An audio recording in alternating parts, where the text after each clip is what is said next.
So welcome everybody. It's a couple minutes after. Why don't we go ahead and get started? I think we have critical mass, a couple dozen people on. So thank you for joining and Happy New Year's all. Although I don't know about you, but I think I'm going to wait until January 20th to celebrate the New Year's, just like they do for Chinese New Year. So today, as you probably saw, we're going to be doing something a little different. Instead of having one person giving a PowerPoint presentation, kind of a didactic educational program, we thought we'd make it more interactive.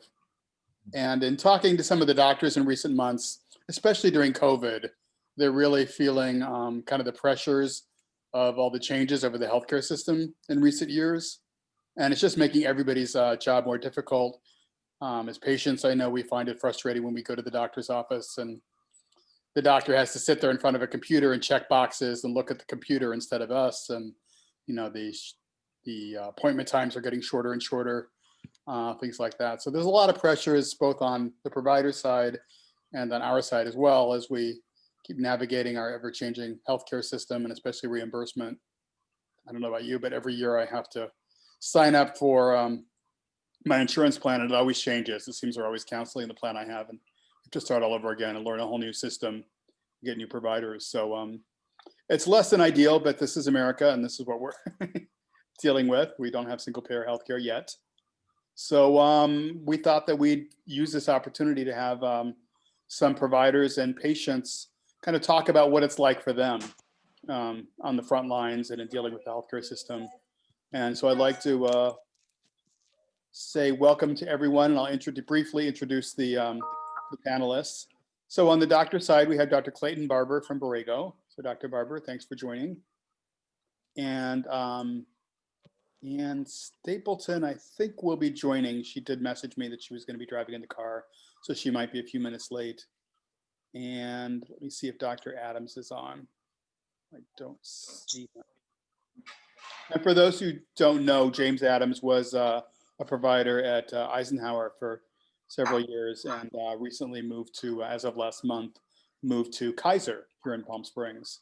I think it's the first time they've had a resident HIV specialist at the local Kaiser here. So we're glad to see that.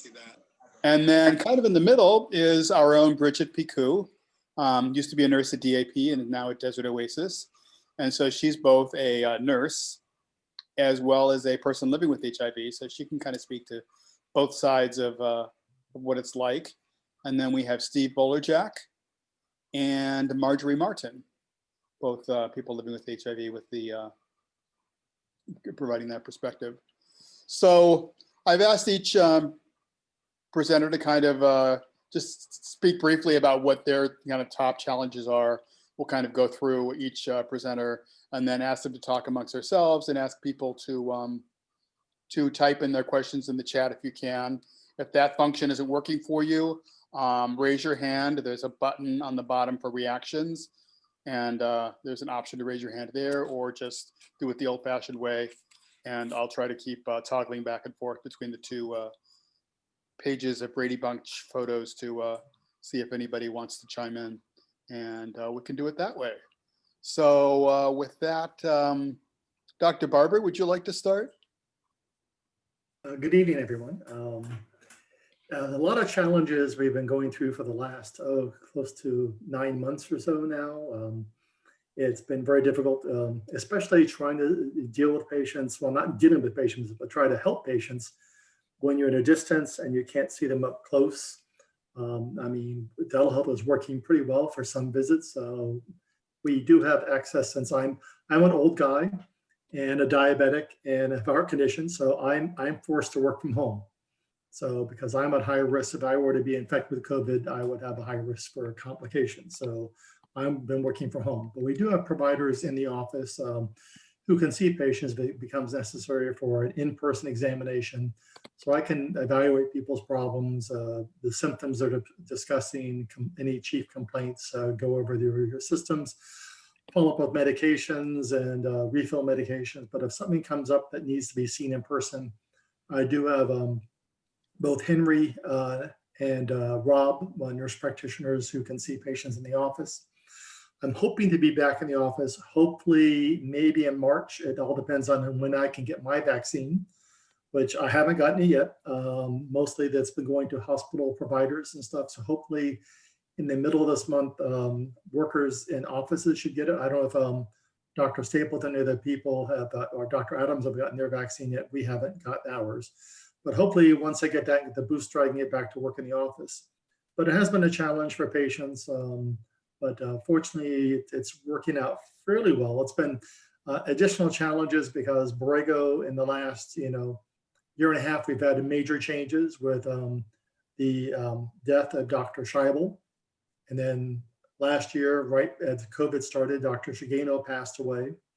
And recently we had the retirement of one of our nurse practitioners. So we've gone from 6 providers, 3 physicians and 3 mid-levels to just having 1 physician and 2 mid-levels. So that's put a strain on the system also as far as getting patients and getting them seen. But we've been getting by. We're interviewing, although in times of COVID, it's hard to find a new provider. Having a problem in the desert in general, a lot of the offices are having a problem with getting high resolution anoscopies. With Borrego, we used to have 3 providers, so Dr. Shigeno, Dr. Scheibel, and Joe Damon. Now we don't have any providers for doing high resolution anoscopies. We're looking, but it's hard to find people during COVID to get them to travel. I know also Eisenhower had Dr. Adams was doing anoscopies. He left and has gone to Kaiser. And Dr. blocking on his name, retired. Dr. Stansel. So and also the DAP lost one of their providers for anoscopy, Matt Moran. So that's another issue that's come up, and we're dealing with it. We're finding providers out in the community with GI doctors, both locally and over at Loma Linda, that can take up the slack for that until we are able to interview and find a new person. So a lot of issues we're all dealing with. I commend you all for putting through this, putting up with this and stuff. I know it's not easy for patients, and I'll be happy to answer any questions. I said we're waiting for the vaccine. I'm hoping to get the vaccine later this month, and I'm hoping that we'll be able to progress to the point of patients receiving vaccine by early February. Thank you.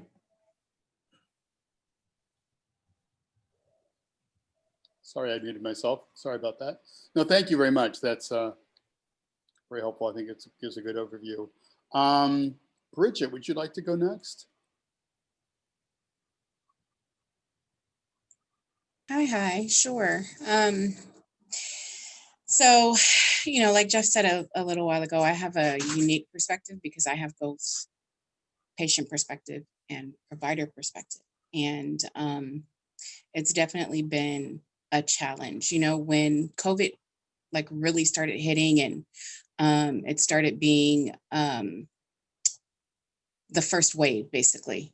We got started with telehealth very, very quickly. There were a lot of adjustments made. There were a lot of things put into place that hadn't been in place before. And I know that patients were really, really frustrated in the beginning with the way that it was going and problems with connecting to the clinicians and not knowing how to use the new technology and all of that. And so, I just want to remind everyone that it's new. It's brand new. I mean, Zoom has been around and online meetings have been around, but not in a healthcare setting to this extent. And so still, even now, with all of the changes and the way that things keep going, we start to do okay. And now we're back in another wave. And unfortunately, it doesn't look like we're going to be out of this wave for a while because we're still on the tail end of the Thanksgiving surge and then, Christmas surge and then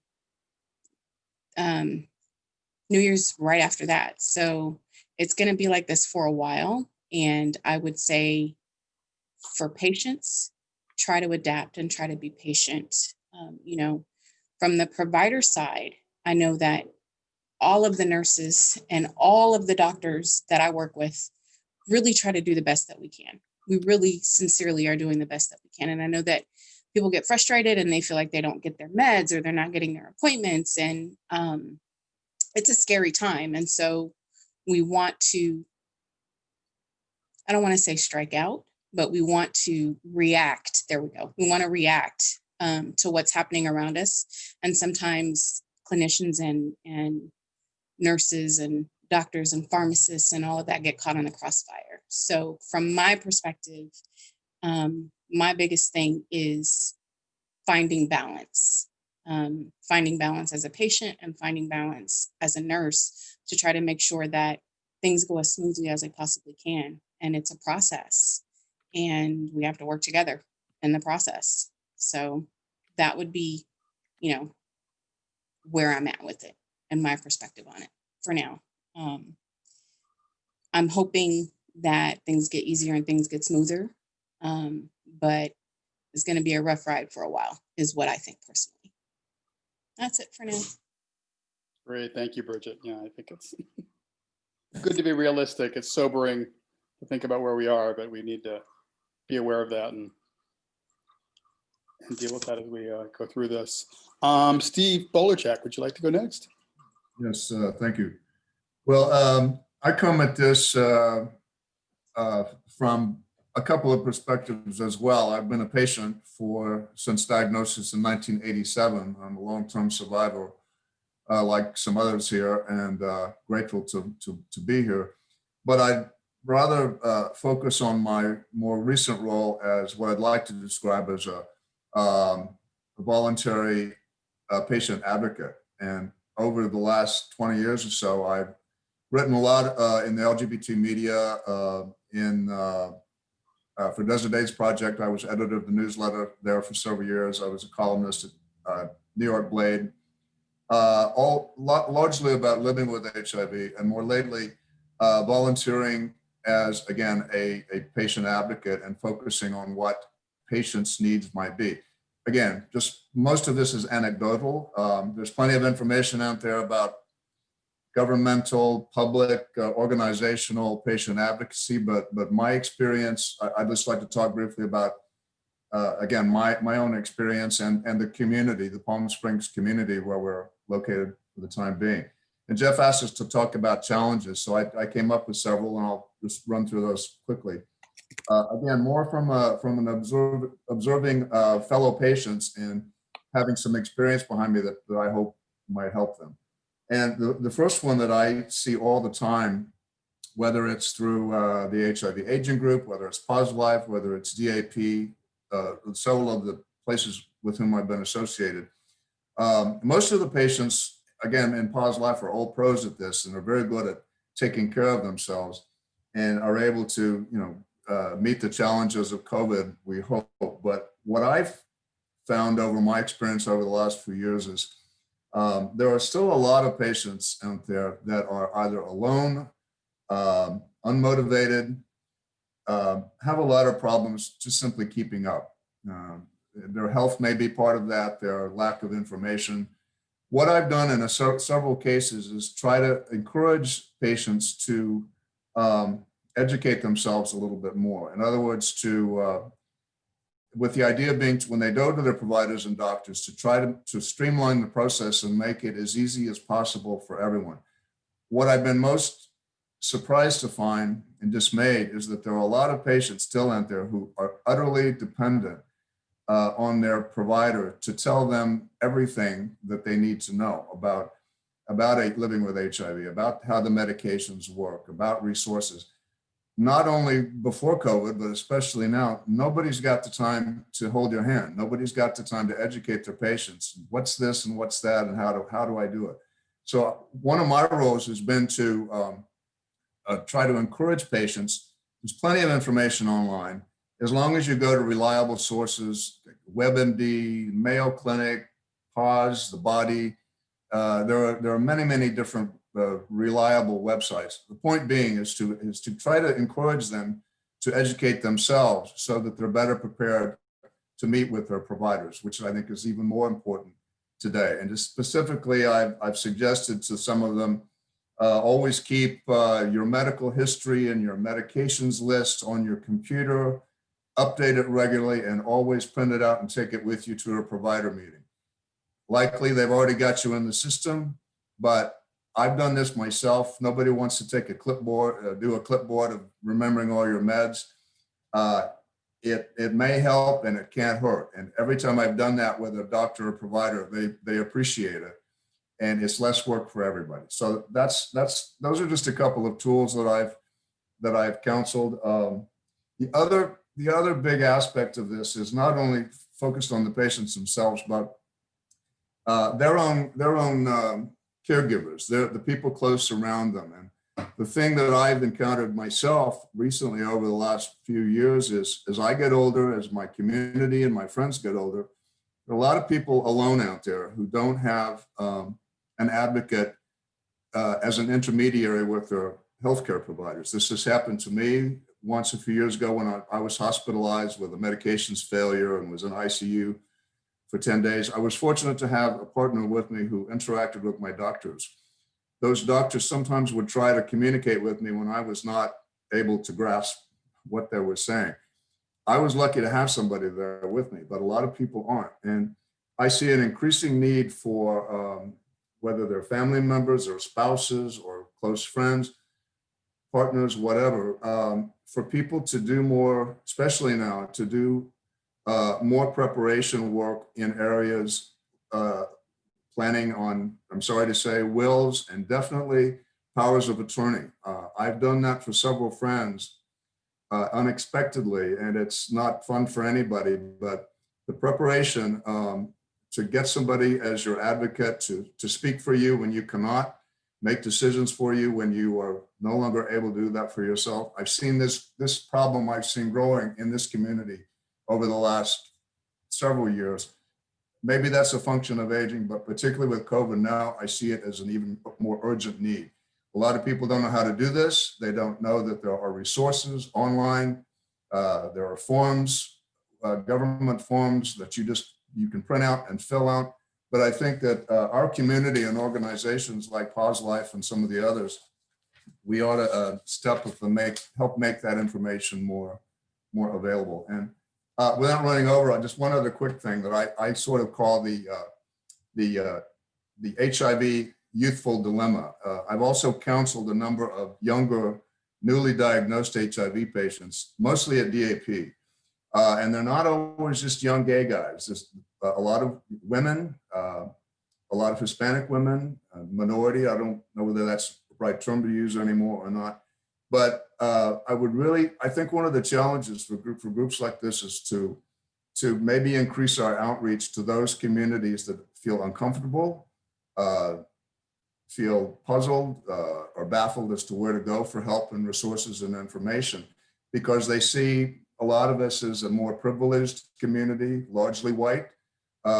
There's a lot of outreach that remains to be done. And when you see a lot of women and young Hispanic guys, 18, 22, coming into DAP without any information or knowledge, it tells me that there's a real need that hasn't been met. So those are some of the things that I'd like to see worked on as we go forward. Thank you, Steve. That was great. So Marjorie, would you like to go next? Go ahead and unmute. I'm sorry, Jeff, I didn't realize I was part of this panel tonight, so I haven't done much preparation for it. Oh, no worries. Just I can certainly look at my own background because I am an old timer with HIV. And when I think about what I did to gain knowledge as to what I could do to help myself out, because I did feel very alone. And I actually moved to the gay community because I needed the information that they had to live. That was the mid-'80s. And I stayed there, and I was fortunate enough to have care at a big facility, which was Kaiser. And I stayed there until we had enough good drugs to go ahead and go back to work. And that's when I moved down to Palm Desert to work at JFK. And I've always been in the medical field. In fact, I did my own HIV testing because I did all the basic California State Department of Public Health rules for testing for HIV being anonymous. And I had just set it up at the laboratory I was managing, and I did my own testing. So I just kept that under my hat for a long time because I didn't want it on any of my records. And I chose to go to LA for a HIV doctor. And what do I want to say? My adventures down in this area have been very, I transferred from Kaiser to Kaiser, but I have this really poor attitude when it comes to doctors and they try to tell me what to do. So I find myself at a loss sometimes and going home feeling really terrible about not being able to accept what they've said. So I just do my own research. And I finally found a doctor here that was compatible with making recommendations to me and saying, here's your choices. And you go ahead and decide and come back and tell me. So I could go home and I could do all my research and decide what drug I wanted for whatever ailment I had and take that path. And that seemed to work quite well for quite a period of time. But I have stumbled. And I have, and mainly, I found some really great doctors down here. And I lost two of them, Scheibel and Shigeno. And at that point, I felt real abandoned. And I left and made another change. And I have just experienced that change as not being a good change either. So I've changed again this January, and I almost feel like I'm Jeff Taylor, you know. I have to change my healthcare every so often just to get a fresh perspective, because it gets really frustrating for me to not feel respected and not feel like I'm part of decisions.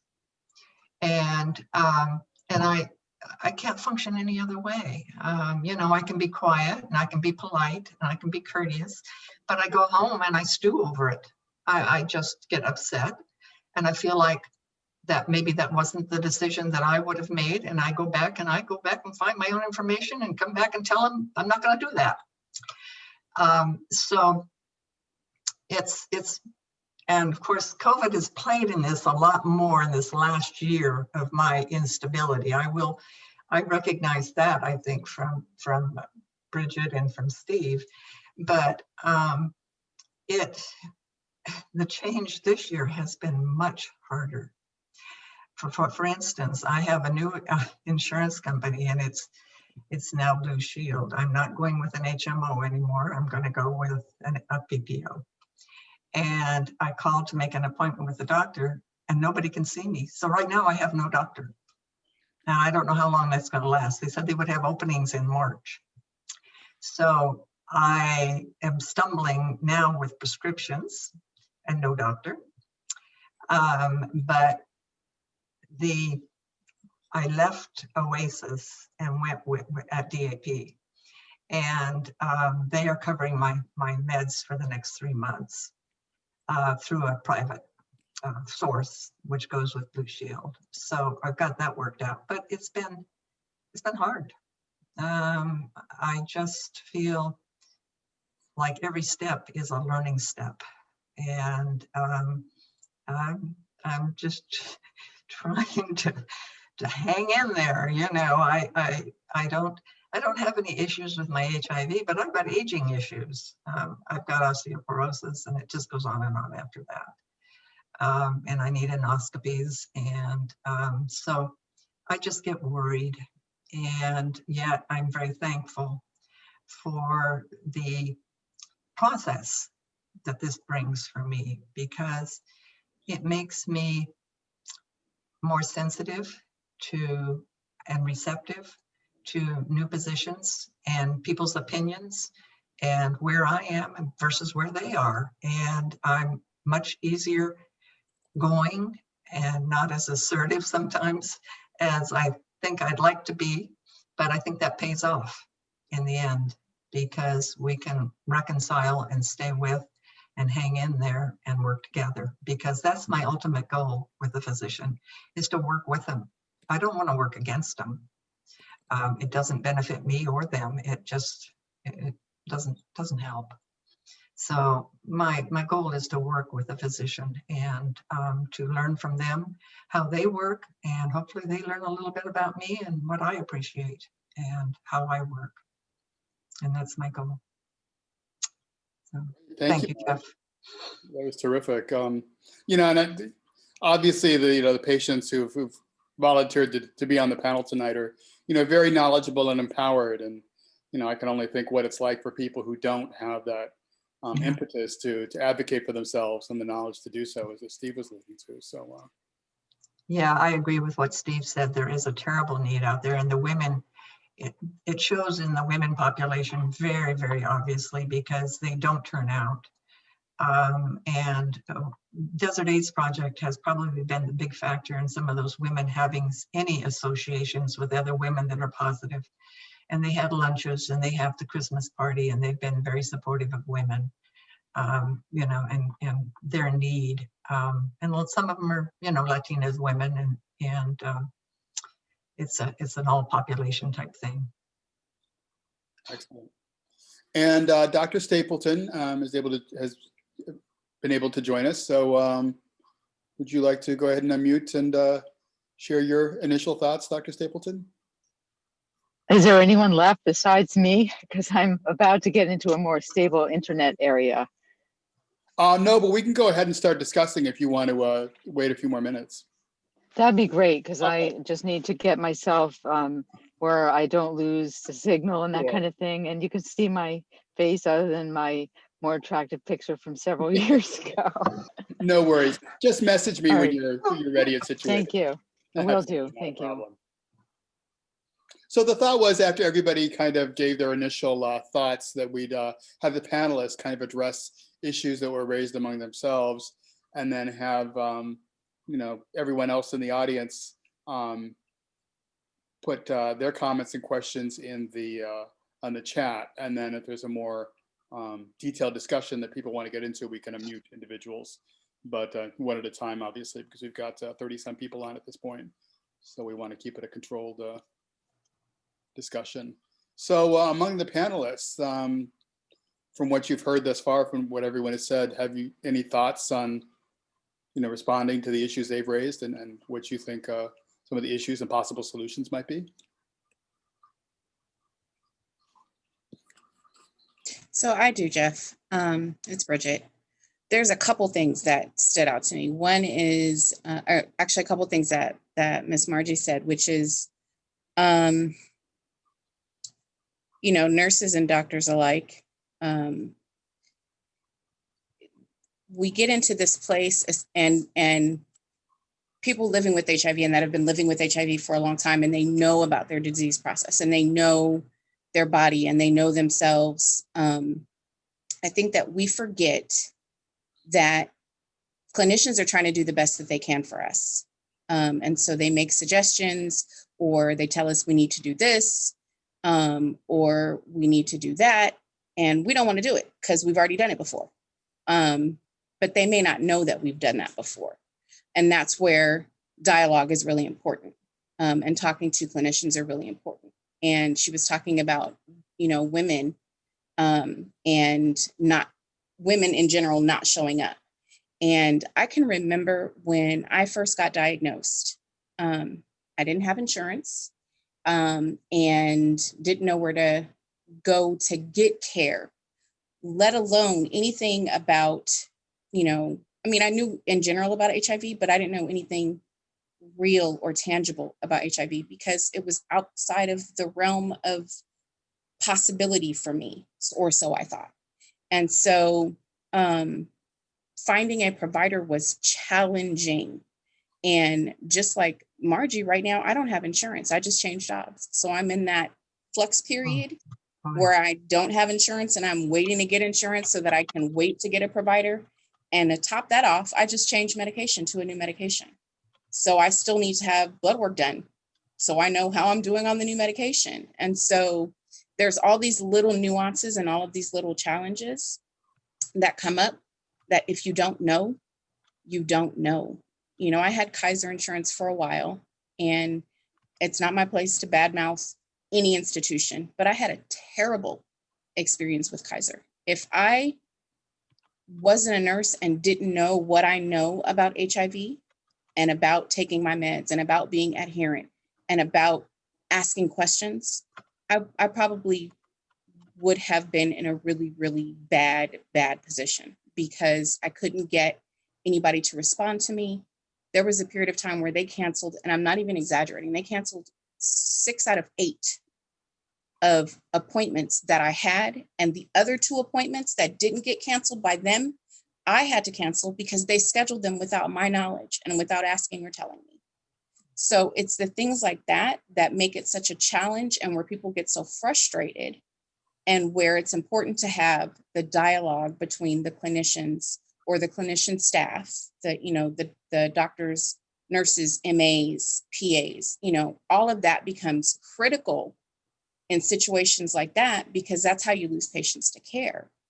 So there's a plethora of underlying issues that sort of stack up on top of each other. And I think the trick, and I've learned over the years of being positive and being a nurse, is to catch those issues before they start. If people don't know what questions to ask, they don't know what all of the Google in the world is not going to make a difference for them, because they can be searching for a needle in a haystack if they don't know what the right question to ask is. And so for me, I think it's really important that we get into the habit of, with new patients or people that are newly diagnosed, that we need to get more involvement from case managers and from patient advocates and from, old timers, people who know what you should be asking in the beginning of your diagnosis. And that in turn takes some of the pressure off of the doctors and clinicians, because there's a backbone for them to be able to depend on to make sure that their patients are asking the right questions and getting the things that they need. No, thanks, Bridget. You raise a good point that it's not just, we talk about the doctor-patient relationship, but there's a whole team there. And, DAP has a great medical case management program. One kind of overlooked, you mentioned friends. I mean, all of us, most of us here have been long-term survivors. We've been through the system. We know, what the problems are and often what questions to ask, or sometimes even what the answers are. And then one overlooked member of that team that I always try to remind people of is your pharmacist. People always have questions about their meds. You don't have to call your doctor or nurse. There's that friendly pharmacist, and especially if you go to a HIV specialty pharmacy, like the Walgreens at DAP or Community Walgreens or one of the others, they know this stuff backwards and forwards as well as your doctor does. So utilize them as a resource, because they have the time to sit down and talk with you, whereas you might have to wait to make an appointment or for them to answer on my chart. So just keep in your mind what those resources are, and be ready to utilize them when you need to before small problems become big.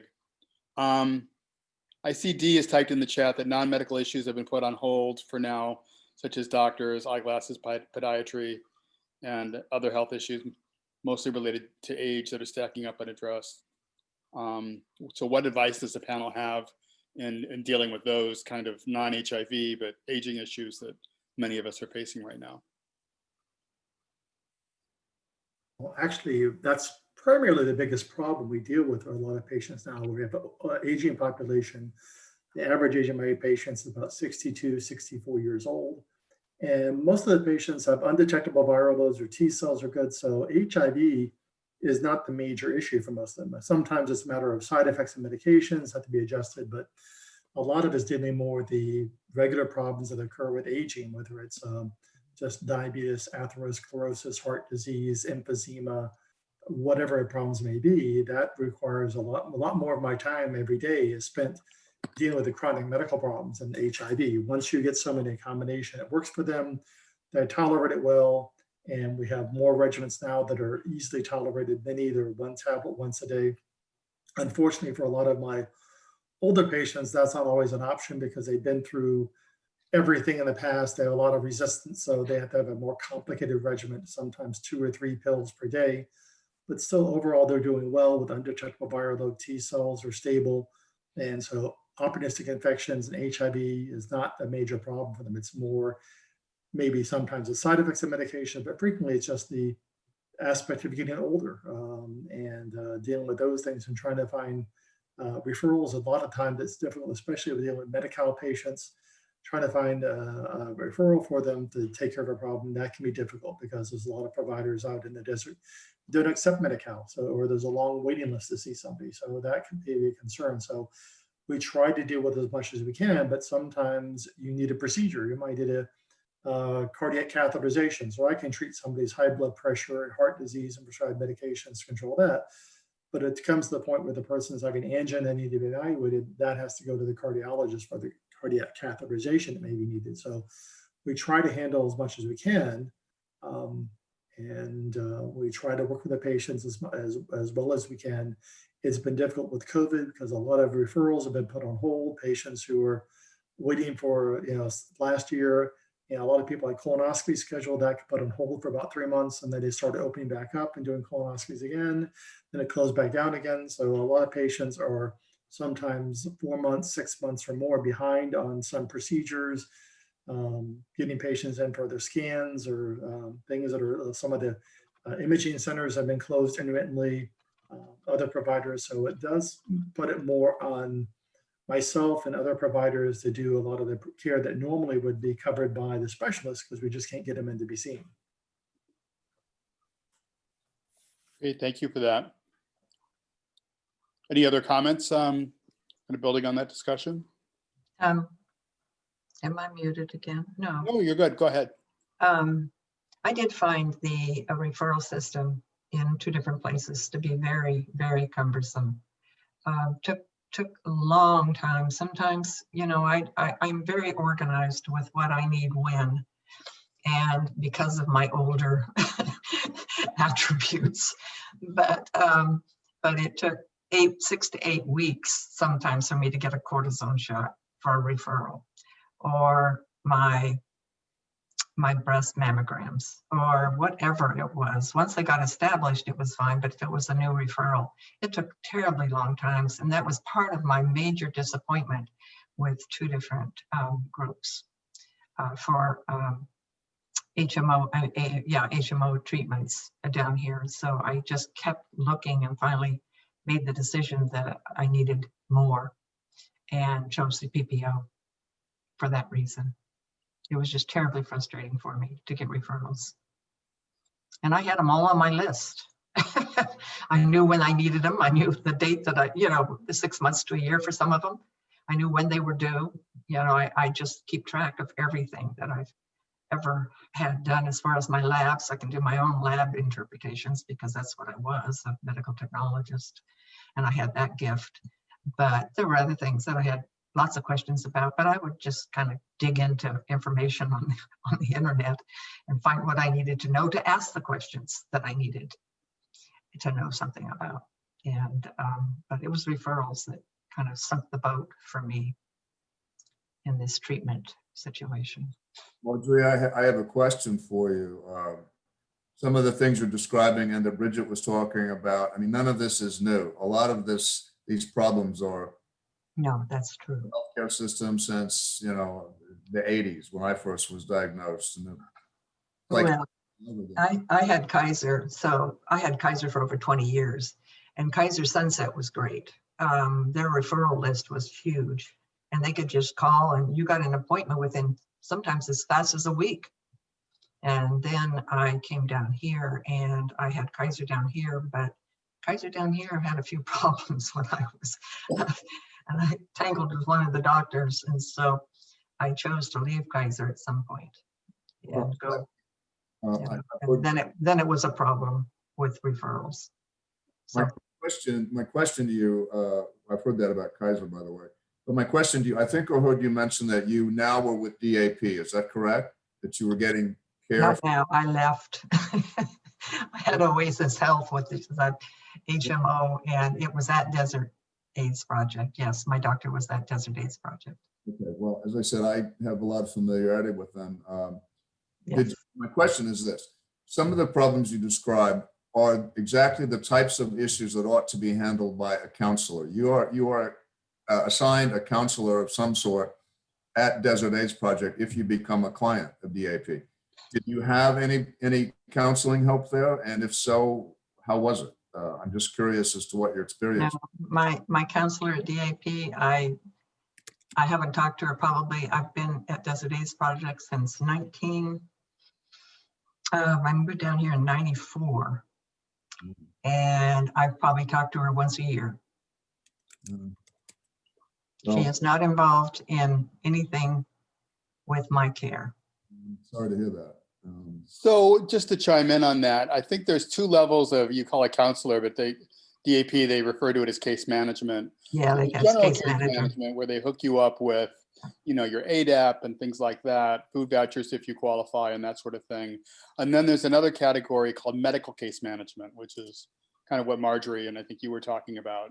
So they're two different things. So, and I don't know if they've always had the two. I don't know how long that's been in place. I don't But they do either. both exist, and you have to know which one to ask for. Yeah. I I've can only help had, with that. Yeah. So part of the okay, referrals first. We'll do referrals first. Kaiser Sunset was great because there's so many clinicians and providers out there that Yeah. you're right. They just pull from a list and bam, there you go. yeah. But it here in was- the desert, the resources are so much more limited. And just like we as a population are aging with HIV, our clinicians and providers are aging and retiring. Like I know right now that I want to say it's Dr. Congress is retiring for GI. So it'll be just doctors a day. And that's pretty much it in the desert. If you have the means and the ability to travel, then we can send you to, Hemet or Riverside or what have you. So referrals is one of, and it's not just frustrating for patients, it's frustrating for nurses too. The doctors will say, hey, you need this. Your provider says you need this. Okay, we put the referral in. Your insurance, you have a specific person in mind that you want to go to and that you want to deal with, but they're not contracted with your clinician, with your insurance. So you can't go and see them. You have to go and see who your insurance is contracted with. And maybe there's only 3 people that your insurance is contracted with, and 2 of them are booked out for 6 months and 1 of them just retired and nobody knows it. So referrals is a whole other frustrating bag of annoyance. It's just as annoying for the nurses as it is for clinicians. And I'm not making light of it. It's really very frustrating because we're limited by your insurance, and then we're limited by who's available to see you. And then we're also limited by who you have the ability to go and see. If you're part of our older population and you don't drive anymore, and you have to depend on family members or friends to take you to your appointment, and they don't want to take you all the way to Riverside, then you might have to wait 6 months to get in to see who it is that you need to see. So things like that, there's always something in the background that's going on that we miss sometimes in the overall big picture. But I definitely get it. And then as far as the case management is concerned, so I've seen both sides of it. I've seen where patients have the ability to call someone and ask them for help. So we have a clinic case management who does the medical part of it, who helps you find, connect all of these resources medically that you need. And then we have another case manager who helps you with food and gas and housing and all of that stuff. But again, if you haven't talked to, like Margie, for example, if you haven't talked to your case manager in a year, or you only talk to them once a year, you need to reach out to them and find out what the problem is, or reach out to your provider's nurse and find out why you're not talking to this person. Did they leave DAP? Are they no longer there? Or did they leave Kaiser and they don't work for Kaiser? Or did they change to a different department and they're not doing the same thing? So it works both ways. Their job, and they should be on their job. Their job is to help you and make sure that you have the resources that you need. And they need to be on it. I'm big about that. But by the same token, as a patient, you need to reach out and talk to them and ask them, hey, why haven't I heard from you? What's going on? You know, it's like holding people's feet to the fire. And I'm an advocate for patients because I'm an advocate for myself. I hold people's feet to the fire. I haven't talked to you. Why haven't I talked to you? What's going on? Even if it's just to say, for you to check on me and say, hey, do you need anything? And I don't think it should be once a year. I think it should be once every 3 months or once every 6 months, whatever the case may be. So we have to advocate for ourselves as patients, and our nurses and clinicians have to advocate for us. And that includes pharmacists. You know, pharmacists should be checking on you. Why haven't you picked up your prescriptions? And I know there's several of the specialty pharmacies, DAP and community, are really, really good, and Smoke Tree are really, really good about reaching out to us as nurses and MAs and saying, hey, patient XYZ is not picking up their medication, or they haven't picked up, I just got this refill for this patient, but they haven't picked up the last 2. So then my job becomes, I need to reach out and find out why this patient is not picking up their medication. Why are they lost? Because at that point, you're lost to care. So, you know, there's a lot that goes into it. So I'm sorry about the frustration with referrals, but it's not just you. I promise it's not just you. Yeah, I Thank think you. many of us have experienced that. I, at one point, had was switched to an HMO from a PPO. And at first they grandfathered me in and I was able to see, you know, my old provider. And then mid-year, suddenly they changed their minds. They went back on that and it was a nightmare. And I was seeing, you know, a gatekeeper, a primary care physician who knew nothing about HIV, didn't want to see HIV patients, was very put off when I said, this is what I need and this is what I want. Can you do X, Y, and Z? He thought that I was telling him what to do. I eventually got fired by that person. It was because I was very insistent and he was not. Like me. Yeah. So that it works both ways. So, Yeah. you know, going forward, I'll try to be a little bit nicer, still be persistent. But yeah, it can be very frustrating when you're in that situation and there's really nothing you can do. I want to switch gears and go back to Dr. Stapleton, who is now has good, reliable internet and able to join us and share her perspective. So Dr. Stapleton, welcome.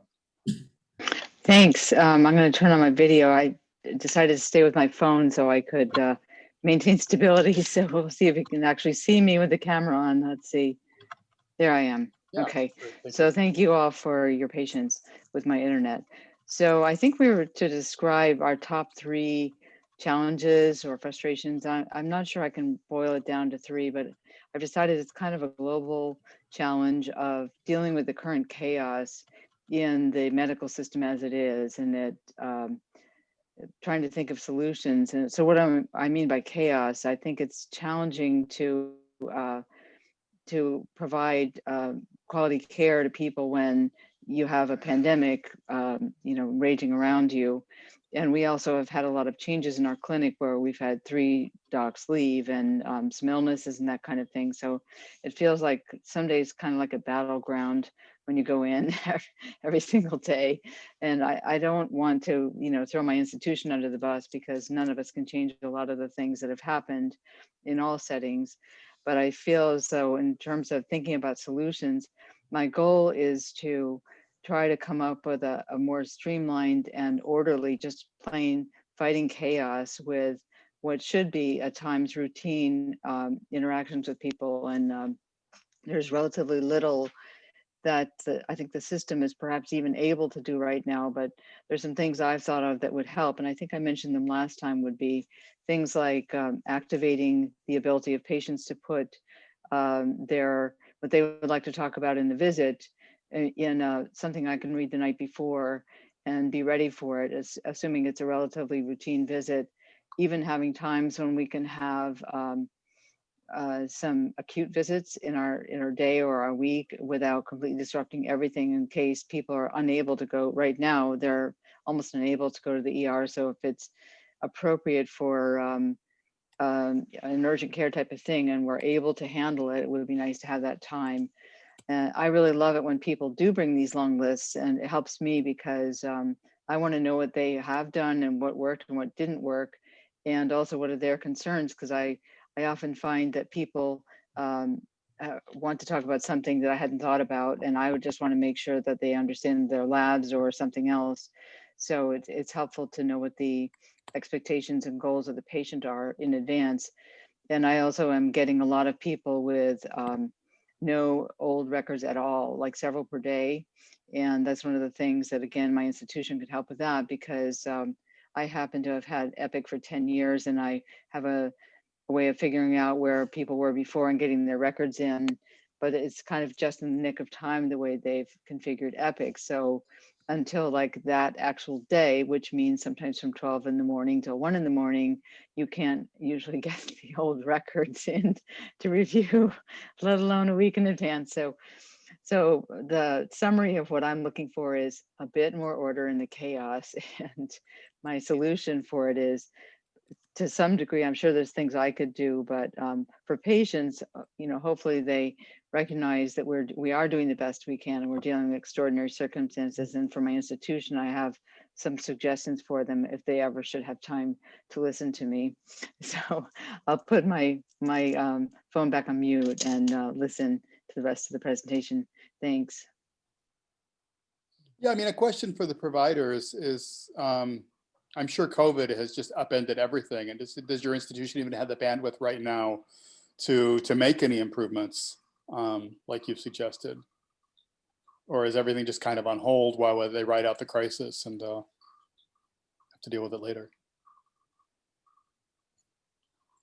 Well, I mean, part of the problem, like I said, all these other issues with being able to get referrals done and get people seen in a timely manner is difficult. I'm hoping that that's going to change in the coming months, with hopefully getting vaccinated and getting back to the offices and other places opening. But it's just been an overwhelming situation with the number of providers that have changed in the area locally and stuff. With getting, I mean, we're still are taking some new patients, but it's very difficult to people in because Dr. Stapleton mentioned some providers have gone from Eisenhower, so some of those are changing to us, and there's always movement of patients between DAP, Eisenhower, Borrego, and trying to cope with that, trying to get people as quickly as possible. But with the restrictions right now, with almost every organization has lost providers, and it's hard to replace them right now because of the restrictions of people traveling for COVID interview. So we try to do what we can to help the patients and stuff, and just try to be patient. Working with Dr. They were saying that calling the nurse, calling if you have questions that are maybe about a medication, call the pharmacist first, because you might get a quicker answer. And sometimes the pharmacist, then they'll contact us directly and to get the recommendations and stuff. So it's just a matter of patience, and hopefully life will be getting back to normal by April, or at least some semblance of normality by April. Great, thank you. Dr. Berger, I found the pharmacy at Borrego to be one of the best pharmacies for talking to you as a person and answering any questions. I always felt I could call them or ask them anything I needed to know about my medications. And I found them very, very helpful. I mean, Sheila and Tony have been in the desert for a long time. Sheila and Tony were over at the DAP, Walgreens for a while. So we have, I mean, I'm all sure all the clinics and stuff. I know community Walgreens. I know Kevin there is very experienced. I'm not as familiar with a lot of the pharmacists over at the DAP now. It's almost impossible to get the answer the phone sometimes. So I'm always on hold there, but I'm fortunate to have Sheila, Tony, and other pharmacists at our clinic, at our pharmacy, that are very knowledgeable and working with patients and stuff. And like I said, as somebody mentioned before, the referrals problem is just difficult. And hopefully now, if you've changed to PPO, that may alleviate some of your problems with getting referrals. Unfortunately, HMOs have a lot of restrictions, and I can, patients will say, I used to see Dr. So-and-so, I want a referral there. I can put a referral in. I can recommend, I can put down the patient was formerly seen by Dr. So-and-so, but I can't directly say, see this person, because there's rules in California, laws against kickbacks. So let's say my friend owns some organization, I can't refer people there. So I can't specify, and insurances are very free to ignore whatever I put down. So other than putting down any referral that patient has been seen by this doctor in the past, I'm restricted as far as what I can do. I can ask for that, but I cannot guarantee you're going to get to see somebody that you're requesting, because a lot of insurances ignore that completely. The doctor says, I want you to see so-and-so. It's completely ignored frequently by insurances because they're worried about these anti-kickback rules and stuff where doctors are doing referrals to friends or family or whatever. So that makes it difficult to find the people you want. And just the restrictions of COVID right now are making it difficult to people in a timely manner also. This is Anne again. I think in answer to your direct question, Jeff, I think it may not be possible right now to make things better much. I mean, I think we can always improve a little bit, but I think it may be difficult to make major changes or to change policies. You know, for example, I don't know how other institutions have dealt with this new, very poorly timed CMS change in billing. But we got a brief, you know, a presentation from a specialist, and I have no idea how it applies to HIV. There is an infectious disease society thing, but it's not till the 14th of January, which feels like forever to me. And why couldn't they hold back until COVID was under control at the CMS level? You know, you just wonder. And it is something that I'm sure they were aware of for a long time. Perhaps they could have purchased something, you know, to train us that we could go back to. I may actually spend some money on something like that. And so there's just a lot of things like that I think are standing in the way. You know, how just dealing with a major change in CMS billing is kind of a project for an institution to begin with, let alone when you're dealing with, you know, I'm head of a committee that's trying to figure out how we can discharge patients safely from the emergency room who probably would not be discharged based on their oxygen requirements at any other time in history. And everyone is doing that. You know, we're trying to follow ATS guidelines and things like that. And how crazy is that, you know, we now have a new billing system as of 2 days ago. It's really, I think, I don't know what place could improve themselves right now. I'd say not drowning is a good goal for most of us and our institutions at this time in history. Wow. Yeah, thank you. You said it very well. I think all of us are trying to keep our heads above water and frankly stay alive at this point, right? Both patients and providers. And providers, of course, are on the front line and at risk every day. Don't have the luxury of many of them of, you know, sequestering at home. So there was a question somebody had posted asking about if providers think that, you know, patients should be on the outside and when they're advocating for themselves, it's a challenge to their authority or their knowledge. And, you know, on the flip side, if patients don't have that kind of give and take with the provider, then they may decide not to adhere to what they've been told because it's just been said, do this. It hasn't been a you know, real discussion between them is what's best for you. It's just, this is what I said to do. So, you know, how do the providers feel about that? Yeah, we try to listen to the patients, what they're requesting, what their beliefs are. Sometimes you have to try to determine where people's beliefs are coming from and where they get ideas from.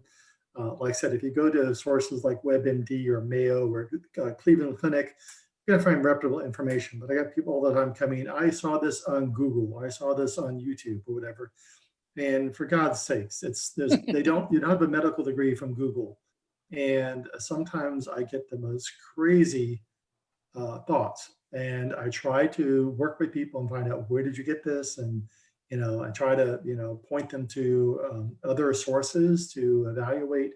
I've had patients, I mean, just like the sub comment now as far as COVID, the vaccine, it's poison, it's this, it's that. I said, you know, the COVID vaccine has been shown to be effective, it works. Yes, there's going to be side effects. Some people have serious side effects. The majority of people, they'll be minimal, but you can't read what you see on Facebook or Google or wherever, whatever pseudo medical resource you're using. You have to go to reputable sources, or whether it's WebMD or I said a good source is, I said also Mayo Clinic or Cleveland Clinic. Their websites are very beneficial and stuff. So I'd be careful. So, but I try to keep open mind what patients say, what they're talking about. You know, I tell patients that I'm here to guide you. I'm not here to tell you what to do. And patients would always say, well, thank you, you saved my life. I said, no, I just guided you. You saved your own life by taking the medications. The biggest problem providers have is patients not taking medications or not being honest. I mean, I have patients that I go do a couple $1,000 workup to find out why your medicines aren't working, to find out after a while that you're not taking them. Just be honest with me. Tell them you're not, if you have a side effect, you're not taking it for whatever reason, tell me. Don't tell me you're taking it and have me do a couple $1,000 workup doing resistance tests to find out why something's not working when it's not working because you're not taking it. So be honest. That's the number one thing. And I'm trying to be honest with patients. If you have a problem, we'll try to find other solutions. There's lots of medications now. Not saying there's medicines with no side effects. There's medicines now that are less side effects than we had years ago, and easier options. But you know, sometimes people are restricted what they can take by other medications. There's concomitant medications that may have drug interactions. So if you find a medicine that works, sometimes we have to work around changing other medications. If you're want to take this medication, we have to change your statin. We can't keep you on lovastatin. We have to change you to a different statin because of drug interactions, or so we want to work together. It's a matter of if you give the person wrong, garbage in equals garbage out. You give the doctor the wrong information, you don't tell the truth or whatever, then I'm making changes to your therapy or ordering tests that are unnecessary based on inaccurate information. So number one is being honest. And if you have a problem with the medication, tell me. We can work together and find a solution that hopefully will work for you. Yeah, thanks. I think, for some situations, there's a certain power dynamic, and people feel like the doctor has the power and they don't, and they want to tell, their doctor what they think they want to hear. And as you say, that can backfire in bad ways. Another point I was going to make, just get to my mind.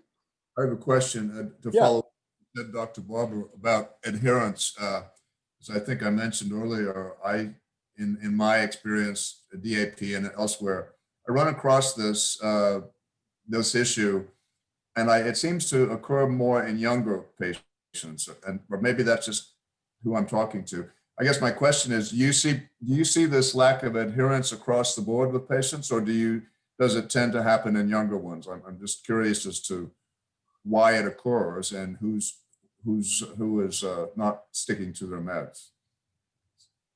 Well, I mean, it happens at all ages. We see it more commonly in younger individuals, but it happens. A lot of it has to do with substance abuse. There's a lot of substance abuse here in the desert, meth and so on and so forth, that it just leads to poor adherence. People go on binges, don't take the medications, and then it's better to go off the medications, stop it completely for a while than to take it for a week and off for a couple of days and back on for 2 weeks and back off for a month. Because every time you go off medications, all the medications are not eliminated from your body at the same rate.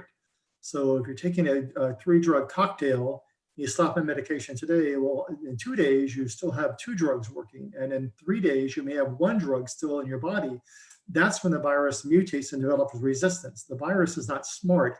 It's just the advantage. If your viral is undetectable and you keep it undetectable, a virus that can't reproduce can't mutate. If it can't mutate, it can't develop resistance. When you go on and off medications, every time you go off medications, you give that virus the opportunity to reproduce. And a virus reproducing in the presence of suboptimal drug levels, that's when you get resistance developing. So it's the on and off therapy that leads to resistance. So it's a lot of whether it's alcohol or whatever drugs it may be. Older individuals typically are more adherent. They've been used to doing that. And a lot of people they're retired. They're fine taking medications. But the problem with younger patients a lot of times is due to sometimes people are trying to hide their disease from other people, so they don't take the medication. So they have family to go to visit. They go away to visit for a weekend. They don't take the medications with them, so they're off medications for Friday, Saturday, and Sunday. or a lot of people are trying to hide it from their other family members, or it's variable. So it's a lot of younger individuals that also may interfere with their work schedule. But I think in general, older patients typically do a better job and are more adherent to the medications because they've been through this. A lot of my patients, like I said, they're in their 60s. I have patients I've been seeing for 24 years now in the desert. And they're a lot of them in the 60s, 70s, 80 years old. They've been taking medications all this time. They're just very good. They follow through, and so we work with them together to find out a combination that works for them, that has minimal side effects. And so that's rare. And usually once somebody gets undetectable, if you have somebody undetectable for a year or two, it's rare that they fail. You have to really work hard to fail on medication. If you've been on medications and taking it consistently for a year or two and you're undetectable, you have to be really sloppy and miss a lot of doses and go on and off a lot. That medicines fail after 2 years undetectable. Yeah, I think one common thread we see is, in the HIV community is that the providers, like you both you and Dr. Stapleton have alluded, are really good at listening to and working with their patients. And they're also very humble because early in the epidemic, they couldn't save their patients. They watched them die. So they're willing to do whatever it takes to have that conversation and to establish that dialogue to get where they need to be. And I think where a lot of us encounter problems is when we get outside the HIV specialty arena and dealing with other doctors who, I've had other people tell me this, and I've experienced it once or twice. Cardiologists seem to have the God syndrome more than anybody else because they can save lives very dramatically, but they're also not always very open to working with patients. And this happens in all specialties. So I think it's something we just need to keep in mind as we get older and we get outside the comfortable, HIV cocoon that we've been in for so many decades, that we're dealing with different providers with a different mindset. And it should be a two-way street, but it isn't always. And it's incumbent upon us as patients to really work with them and get them to come around to having that dialogue. And sometimes it works, sometimes it doesn't. And hopefully you have the option where you can fire them and find somebody else. But it gets exhausting when you have lots of providers and those challenges happening on several levels. Jeff, that brings up for me a big thing about people and having patient advocacy. And some are born with it and some are not. And it is something that you can learn. And I think that maybe one of the things that we could think about creating a system or a method for some of us older folks that have been down the road with patient advocacy, teaching other young people and other people that are newly diagnosed with how to care for themselves and how to prepare to go to a physician. Because going to a physician sometimes is very intimidating. And the proportion of equality is not always equal. But I've always felt like I owed my doctor what my thoughts were and how I was feeling. And I always sat down and I typed up notes. I've got files from way back where I go in and I take my blood pressure, all my notes for the things, their weight, their blood pressure, and anything that comes up before you go in, oxygen and all those little numbers. And I always compared them. I always went in knowing what drugs I was on, what drugs I was taking, how I felt, what I felt new issues were, what were old issues that weren't taken care of. I just would sit down at the computer before every doctor's visit and methodically work on it. And then I would print it out and I'd go back and correct it and add to it.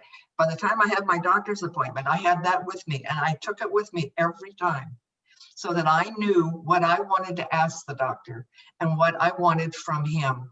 And it really built my own advocacy for fighting for me with someone that in a way was threatening in some cases, not always. I've had differences all the way along, but at least I felt like I was organized enough to present my case well enough to them so that they could understand me. And then they would come back and talk to me and I would understand where they were from. And sometimes we'd reach a middle goal, as to what we were going to do.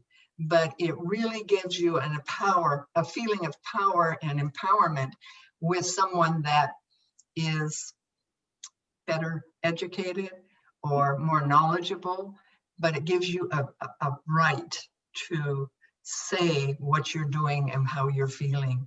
And at least you start there. And as you get better and better at that, you get better and better, and your relationship with your doctor gets better and better. But you got to start with knowing yourself first. Mhm. To add to that, that's exactly what I've been trying to help people with for quite a long time. And not only does it give you confidence to do just what you said, Marjorie, to get on a computer and summarize everything. Yep. And boil it down. And as I said before, create your own medical history and all of your contact information. That's right.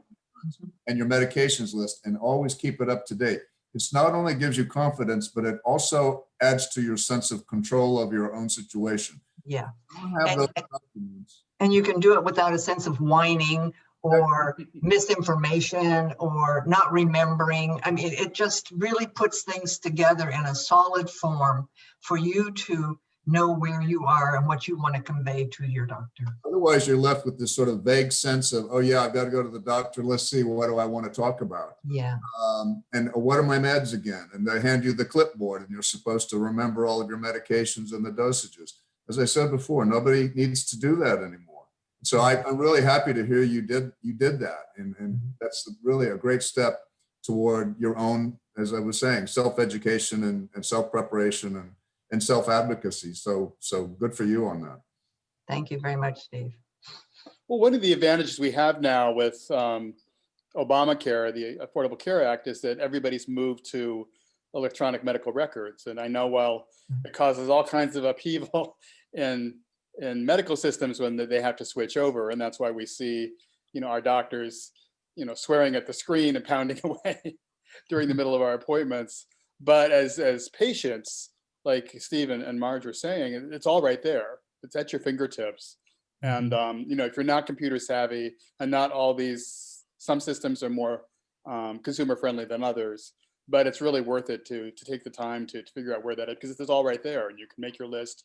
You can message them ahead of time, as Doctors Barber and Stapleton were saying. It can really streamline the process if you know how to use it. So maybe that's one thing that we as And if you don't have a patient computer, you advocacy can community you can handwrite notes. I mean, I've quickly just put my thoughts together when I've had a quick, short appointment times. And I've just taken paper with me, and I just write down what I want to, discuss, so that I can look at it right there in the office and recall what I want to talk about. Just some sort of notes that you can rely on.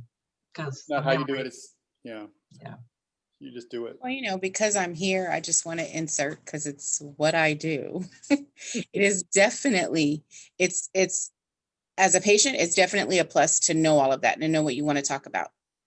From the clinician side, because I can say things that doctors can't sometimes, even though I get in trouble for it. From the clinician side, remember a few things. One, Google is not always your friend. Like, it's not. Yes, it's a resource and it gives you a starting point to talk off, but it's not always your friend, because the doctor has a degree. That's one. Two is, yes, you want to have a list of what you want to talk about for your appointment, but I strongly encourage picking the top 2 things on your list to discuss with your clinician, because what patients fail to realize is that the new modality for healthcare is 20-minute appointments. That's the new thing. They want providers to see 16 patients a day and chart and reply to messages and sleep and eat. So have your list ready, but have the things that are most important to you, the 2 top things that are most important to you, ready to go. If at all possible, and you're computer savvy, send it to your nurse or your provider prior to the appointment. If not, be brief, be succinct, and be ready to understand that not only do you have a 20-minute appointment, but the patient behind you and the patient behind them and the patient behind them has a 20-minute appointment. And if something happens during that appointment, we order an EKG because a patient needs to go and see a cardiologist, and the EKG is off, or their oxygen level is low, or when I'm rooming them, I notice that their gait is off and they're stumbling or they're tripping. There are things that happen that make an appointment run a little bit long. And it's not the clinician's fault. It's not your fault. It's the healthcare system that we live in. And so I think people need to start shifting the way that they think, in that we used to be able to go in and have an hour-long appointment with our providers. And that was terrific. You had an hour to talk about your HIV status and how you're doing on your medications and what new medications you're taking, and to have a pap smear or to have an endoscopy or whatever the case may be. Now, we don't have that kind of time. We would love to. That would be our preference as, nurses and providers, but insurance is not allowing for that. The places we work for are not allowing for that. And so I'm a big fan of each one, teach one. And so just based on the conversation that we're having right now, if you hear somebody complaining that their clinician doesn't have time for them or seems to be ignoring them, ask them, is it a 20-minute appointment? Is it a half an hour appointment? Are you prepared when you go in? Are you coming up with things off the cuff? Do you want to talk about the date that you had last night with your clinician when they are already 10 minutes behind because the person before you was 10 minutes? Like, all of those things factor into it. And I think that that's what's really, what kind of the point of this is so that we can all understand each other. And even though there's only, half a dozen, 2 dozen of us on the call, we all have friends that we talk to. We all have our people that we talk to. Each one, teach one. 20 or 30 minutes is all these providers are getting right now. And it's not fair to anybody, but we all have to learn how to get together and work with it. Hey, thank you, Bridget. I think you Yeah, I agree, summarized. Bridget. I've had many a time recently in this last year, especially in the last 6 months, where I didn't get down but 2 spots on my list. I go home and I'd say, okay, well, next time is another time, because things have changed. Yeah. And often they say at the end, if you have unaddressed issues, or you could say, I have more things on my list. Can we schedule another appointment to get to those? Yeah. I kind of work with my list, and then I pick the 2 most important things that I want, and I keep those focused right up here. And I walk in ready to talk about those right away and get them over with. And if I get anything else, I get lucky. If not, then next time it is. Great. Well, Yeah, it's thank you all. definitely not fair, and it's definitely not ideal, but it's where we are with healthcare right now. And all we can do is hope it becomes different, and I don't know, maybe COVID will teach some lessons about, healthcare, but all we can do is hope. Yeah. Well, and vote for single payer healthcare so we don't have such a complex healthcare system. I think with Yes, and that. I can add a positive note here. I'm now old enough to be on Medicare, and I've been through, in the early days, I went through all of the private insurance hassles you described, and it was a nightmare. Not only living with HIV, but meds and changing jobs and all that stuff. So I guess I'll say, as maybe some of you are already there, some of you aren't, but with all of its problems and the fact that it's not Medicare for all yet, I must say this, is that since I've been on Medicare, the whole insurance aspect of all this has gotten much easier to deal with. The referral issue isn't as pressing. It's sort of, it all just sort of falls into place, although getting on it is difficult, and it needs to, that's another whole topic for another day, is how to address Medicare. But I'm saying, once you're in the system and once you've got it, that aspect of things, in my opinion, has become a lot easier. So hold on till Medicare is what Just have to get old enough to get there, right? So, although some of us have been on disability and therefore Medicare for a long time, and there's still the supplemental policies, and those change every year. So I just went through that, the Medigap policy. That's another whole. That's another program. We'll talk about that later, but again, it's something that is a topic that people need help on. So it's, put it on the list of things to address sometime in the future. Yeah, and every year we have Brian Bilhartz and Cesar Perez from the insurance side come. So next time we might do 2 programs and have them kind of break out Medicare versus other ones. So we can go, let's do a deeper dive. Well, this has been great, and thank you so much to the providers and patients on the panel and everybody for your input, in the chat and so forth. It's been really helpful. And one of the things we're going to do is try to summarize what came up with it and share it, especially with the providers, so they can take that back to their institutions to say, this is what we're hearing. You know, are there ways we can address these issues? So hopefully it'll be an avenue towards affecting some change. So before we go, I want to welcome our friends from Palm Tree Clinical Research, Dr. Carlos Martinez and Jasmine Parkinson, who have a new study they want to tell us about that's just opening up. So Carlos and Jasmine, take it away. Hi, good evening, everyone. Thank you, Jeff. I just wanted to let everyone here know about a clinical study that Palm Tree Clinical Research is currently conducting.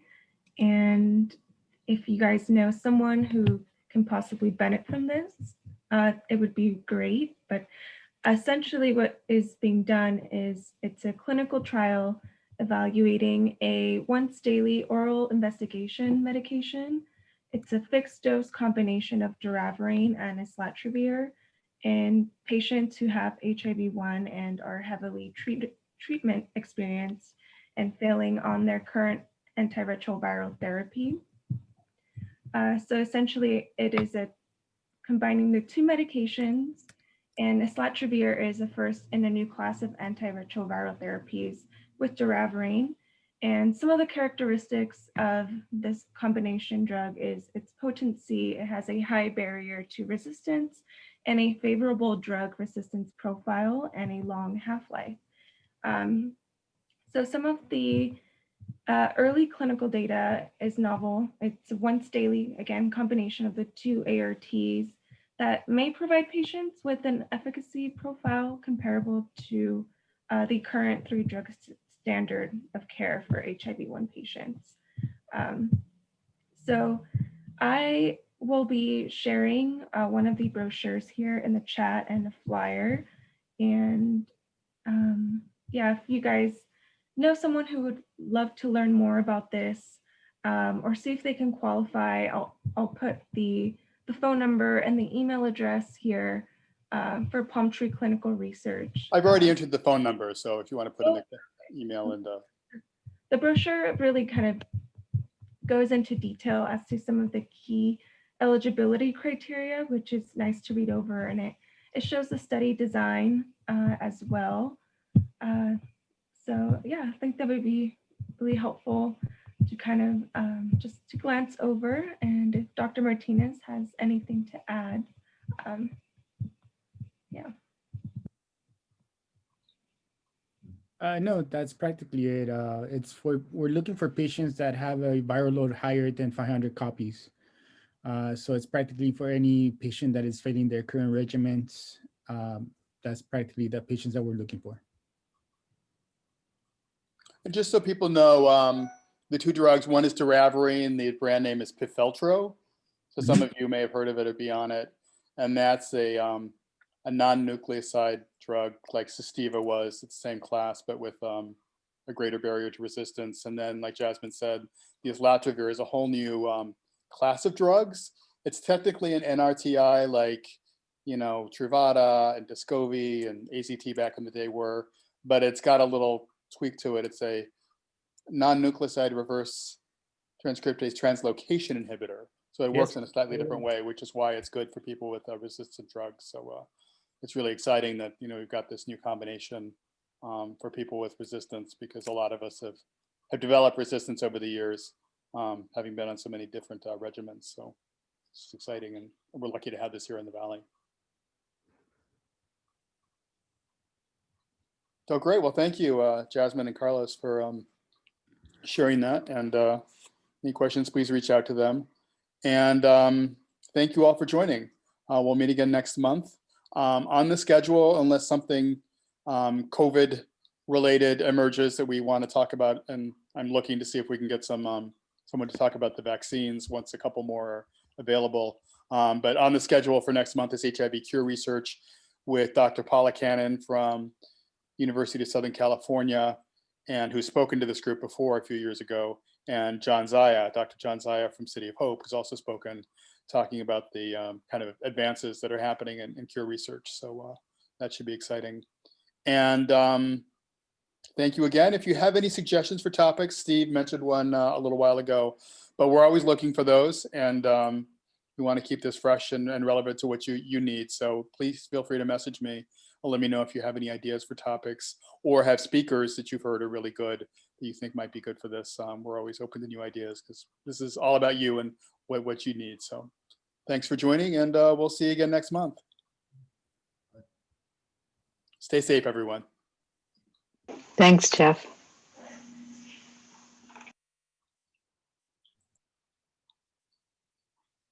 Later, Jeff.